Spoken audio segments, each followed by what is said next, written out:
काशीराम साहब ने सरकार गिराई 25 अगस्त 2003 को लखनऊ के अंबेडकर पार्क में जो रैली हुई थी, उन्होंने घोषणा की कि हम समर्थन वापस सरकार गिरा रहे हैं और भाजपा से अपना नाता तोड़ रहे हैं। और उस दिन उन्होंने मंच से ये घोषणा की थी, शायद अपनी ज़िंदगी में पहली बार एक बड़े मंच से उन्होंने घोषणा की थी कि मैं प्रधानमंत्री बनना चाहता हूँ। उसके बाद ये घटनाक्रम उसके ठीक 21वें दिन ब्रेन स्ट्रोक के नाम पर उनको नज़रबंद कर दिया गया मायावती द्वारा, और मायावती के साथ में जो भी ब्राह्मणवादी ताकतें थी उनके मिले जुले षड्यंत्र के तहत उनको बंद कर दिया गया, और जिसकी परिणति 2006 को हुई। 8 अक्टूबर 2006 को उनका कत्ल करके, उनका मर्डर करके मायावती का द्वारा ब्राह्मणवाद के सक्रिय सहयोग से काशीराम जी का जो कत्ल किया गया, पूरा मसाला, उसका पूरी रिकॉर्डिंग, उसके पूरे तथ्य, सब कुछ वो मिश्रा तक और मिश्रा के माध्यम से ब्राह्मणवाद तक पहुंच चुके थे। और उस समय तक समझिए मायावती आप पूरी तरह हमारे शिकंजे में है। तब तक मायावती ऐसी हरकतें कर चुकी थी, इतनी ज़्यादा कर चुकी थी, और सारे सबूत अपने ब्राह्मणवाद के हाथ में दे चुकी थी मिश्रा के माध्यम से, कि उसके बाद जैसा उन्होंने चाहा उसको उन्होंने नचाया, और मायावती उस हिसाब से नाची। देश पर उनके सहयोग से काशीराम जी का कत्ल किया, और उसका नतीजा ये हुआ कि मायावती पूरी तरीके से ब्राह्मणवाद के शिकंजे में फंस गई। अयोध्या में राम मंदिर का शिलान्यास हुआ, प्रधानमंत्री मोदी ने किया। मेरा ऐसा मानना है कि असली शिलान्यास तो 5 अगस्त को हुआ, तो प्रधानमंत्री नरेंद्र मोदी ने किया। लेकिन मेरा यह स्पष्ट मानना है कि राम मंदिर का या इस देश के अंदर जो एक मनुवादी व्यवस्था का जो है, उस मनुवादी तंत्र का शिलान्यास 8 अक्टूबर 2006 को हो गया था, जिस वक्त मायावती ने ब्राह्मणवाद के सहयोग से या ब्राह्मणवाद के निर्देश पर, वो मूर्खता हो मैं नहीं जानता, काशीराम जी का कत्ल किया था। और ये बात मैं खुलेआम बोल रहा हूँ, सालों से बोल रहा हूँ, चुनौती के साथ बोल रहा हूँ कि 8 साल हो गए हैं, अभी तक तो नहीं किया है, आगे करेगी तो देखेंगे। मैं पूरी तरह तैयार हूँ। उसके बाद 2007 में सरकार बनी। मायावती बोलती है मिश्रा के लोगों ने सरकार बनाई, बहुजन समाज ने सरकार बनाई, जिस पर अल्टीमेटली चूंकि मायावती की गर्दन मिश्रा के हाथ में थी या ब्राह्मणवाद के हाथ में थी, तो वो सरकार जो 5 साल चली है, जानता हूं, मैंने खुद देखा है इस चीज को, वो पूरी सरकार जो है ब्राह्मणवाद द्वारा संचालित सरकार थी। मायावती की गर्दन पकड़ के बोला कि तू निकाल इनको, और मायावती ने निकाला, क्योंकि उस समय तक मायावती की पूरी गर्दन, चाहे वो काशीराम जी की हत्या का मामला हो, फिर अंदर, और खूब धन की उगाही हुई, मायावती का खजाना भरा, उसके भाइयों भतीजों का, रिश्तेदार सारे लोग करोड़पति, अरबपति, खरबपति हुए, और सारे काले जो धन की जो भी फुटप्रिंट्स हैं, जो भी उसकी जो लकीरें हैं कि कहाँ से पैसा आया, किसके पास आया, वहाँ से कहाँ लगा, मिश्रा के पास, और मिश्रा के माध्यम से कांग्रेस और बीजेपी सबके पास पहुँचे। और उसके बाद वो नकेल जो है मायावती की नाक में फंस गई, इसके परिवार की नाक में फंस गई, और तब से ये मायावती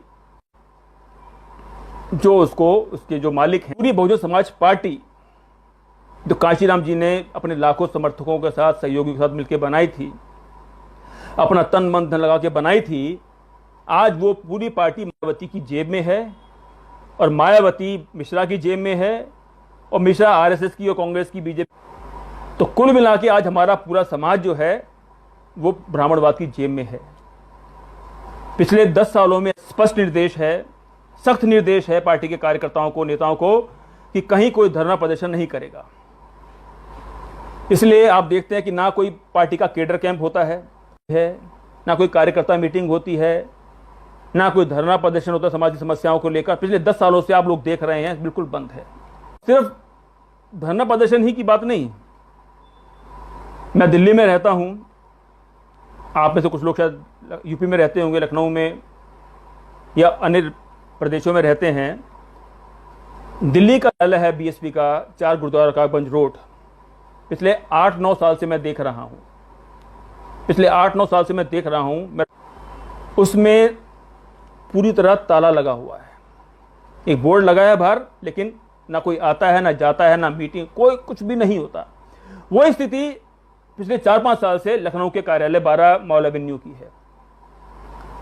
आजकल देखता हूं चल रहा है, जो प्रेस रिलीज आती है उसमें एड्रेस तो 4 रकाबगंज रोड लिखा होता है, लेकिन पार्टी के सारे काम जो हैं लखनऊ के अंदर वहां से चलता है, जिसको कैंप कार्यालय बोला जाता है।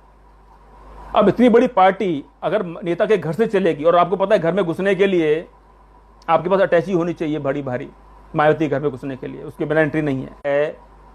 वो कहां जाएगा अपनी बात कहने के लिए, निर्देश पाने के लिए कहां जाएगा? तो ये सब क्यों हो रहा है? क्योंकि मायावती को स्पष्ट निर्देश है, सख्त निर्देश है उसके ब्राह्मणवादी आकाओं का, चाहे वो कांग्रेस हो चाहे अभी वर्तमान में भाजपा हो। हम उसमें टच नहीं करेंगे, सीबीआई तेरे पर छापा नहीं मारेगी, लेकिन हम जो कह रहे हैं वो तुझे करना है। नहीं करेगी तो तू और तेरा खानदान तिहाड़ जेल में मिलेगा। और अपनी जान बचाने के लिए और अपने परिवार को बचाने के लिए, अपनी काली संपत्ति को बचाने के लिए, और विशेषकर तो मैं भी जानता हूं मायावती के करीब के घर के आस पड़ोस के सिक्योरिटी के, इसके स्टाफ के लोग, वो भी जानते हैं, वो चश्मदीद गवाह हैं कि कांशीराम जी के साथ मायावती ने क्या किया। मिश्रा भी जानता है, सिक्योरिटी वाले भी जानते हैं, सब लोग जानते हैं कि क्या किया मायावती। नहीं है तो कितना धंस चुकी है उस कीचड़ के अंदर, अब उसका बाहर निकलना असंभव है। आरक्षण का जो सत्यानाश पिछले 5 साल में बीजेपी है, अब मायावती ने एक भी स्टेटमेंट नहीं दिया है। धरना प्रदर्शन छोड़िए, तो एक बताना चाहता हूं इस बात को आज कि कहानी परशुराम पे ही खत्म नहीं होगी। यही मायावती से बुलवाया जाएगा कि मनु की मूर्ति लगाने के लिए। और कोई हैरानी की बात नहीं है, आप मेरी बात नोट करके रख लीजिए, मैं लाइव बोल रहा हूं, उसको रिकॉर्ड करके रख लीजिए। आने वाले समय में इसी मायावती के मुंह से बुलवाया जाएगा संविधान के खिलाफ, बाबा साहब के खिलाफ और मनुस्मृति के पक्ष में। और यह बात इस देश के ब्राह्मणवाद का तमाचा होगा, इस देश के तुम्हारे नेता के मुंह से हम ये निकलवा रहे हैं। ये ब्राह्मणवाद की जीत होगी। उस समय ब्राह्मणवाद ने जब देखा कि इसको कहां, इस चेन को कहां तोड़ा जाए, तो उनको मायावती नजर आई कि इसको बहुत जल्दी है पैसा कमाने की, इसको बहुत जल्दी है मुख्यमंत्री प्रधानमंत्री बनने की। और उसके बाद जो कुछ हुआ आप सब देख रहे हैं कि जो प्रधानमंत्री बनने का उसको झांसा दिया, ना तो ठिकाने लगाना है, इसने ठिकाने लगाया, और कांशीराम जी को ठिकाने लगाते लगाते खुद ठिकाने लग गई, और आज पूरे समाज को ठिकाने लगाने के कगार पर है। तो परशुराम की मूर्ति का मामला सिर्फ मूर्ति का मामला नहीं है कि मायावती ने बयान दे दिया कोई मूर्ति नहीं लगने वाली। मायावती को मालूम है, ब्राह्मण को भी मालूम है, हमें भी मालूम है, क्योंकि कोई सरकार बनने वाली नहीं है। लेकिन ये ब्राह्मणवाद ने एक तमाचा मारा है हमारे मुंह पर। विचारधारा, तुम्हारी नेता, तुम्हारी विचारधारा, तुम्हारी पार्टी आज हमारी जेब में पड़ी है, और उसको जेब में रखकर आज हमारा पूरा समाज असहाय हो चुका है। उनकी शिक्षा जा रही है, उनका आरक्षण जा रहा है, उन पर ज्यादती हो रही है, और ये नेता घर में बैठकर, अपने महल में बैठकर सड़क पर पड़ा पिट रहा है, मर रहा है, मारा जा रहा है। और मुझे ऐसा लगता है लंबी गुलामी की श्रृंखला हमारे सामने खड़ी है अगर ऐसे ही चलता रहा तो। और अगर हमने इसका प्रतिकार या इसका विरोध नहीं किया तो। आप लोगों का बहुत बहुत धन्यवाद कि आप लोगों ने इतना गवर्नमेंट भेज रहे हैं, लाइक कर रहे हैं, शेयर कर रहे हैं, उनका भी मैं धन्यवाद करता हूं। और मैं चाहूँगा कि आप भी, अगर आपके मन में भी कोई निराशा है, तो उससे बाहर निकलकर उत्साह के साथ अपने महापुरुषों को याद के, उनके मिशन को याद करके, उस ऊर्जा को दोबारा इकट्ठा करके हमें इस परिस्थिति का मुकाबला करना है, और हम सबको मिलजुल कर आगे